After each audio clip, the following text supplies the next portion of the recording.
Let's hear from Brad, who's calling from Burbank. Brad, thank you for your call. Hi, how are you? Fine, thanks.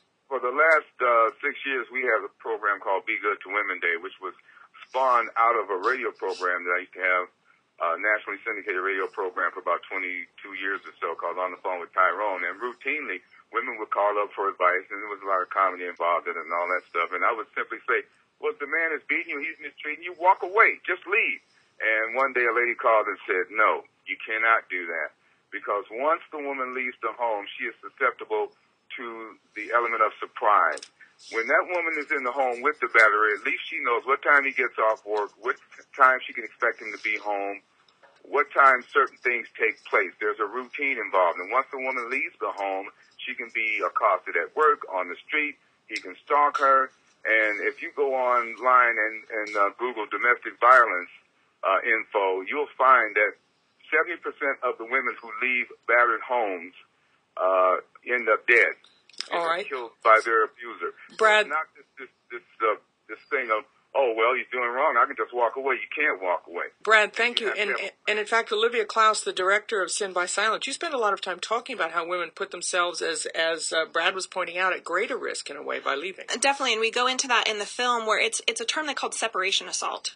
And just because a woman leaves does not mean that she escapes the violence, because it's actually she has a 75% increased risk of being hurt after she leaves, and that violence can stay for up to 2 years. These are delicate situations and crazy situations that these people are dealing with. It's just not that easy.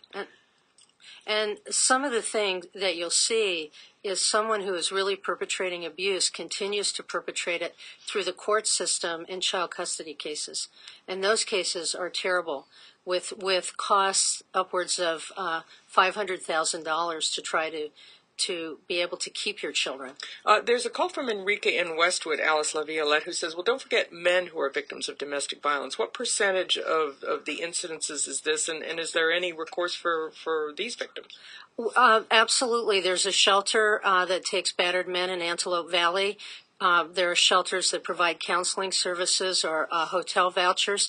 They are seldom accessed, even on when you're dealing with an anonymous hotline. Men seldom call.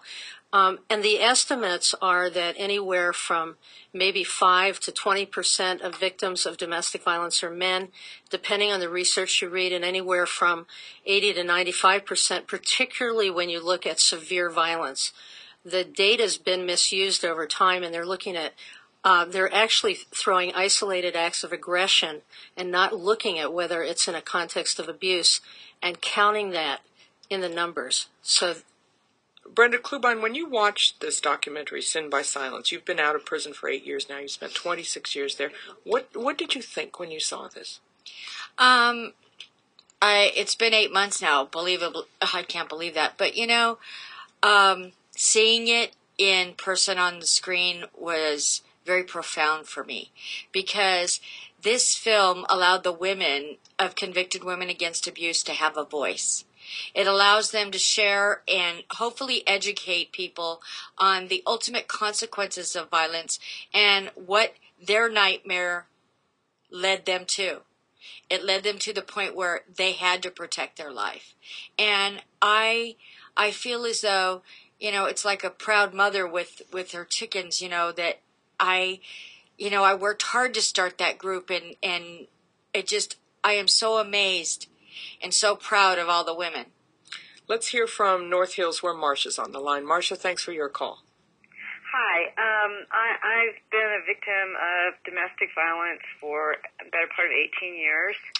I spent 5 years still in a divorce from this person, and I have 4 children, ages 7 through 14. And I have to say, I've had all types of abuse used against me: sexual, financial, mental, or emotional, and physical. And we say in my domestic violence group, I'm a member of this Sojourn group in Santa Monica, that, bones heal, but words can hang in there forever.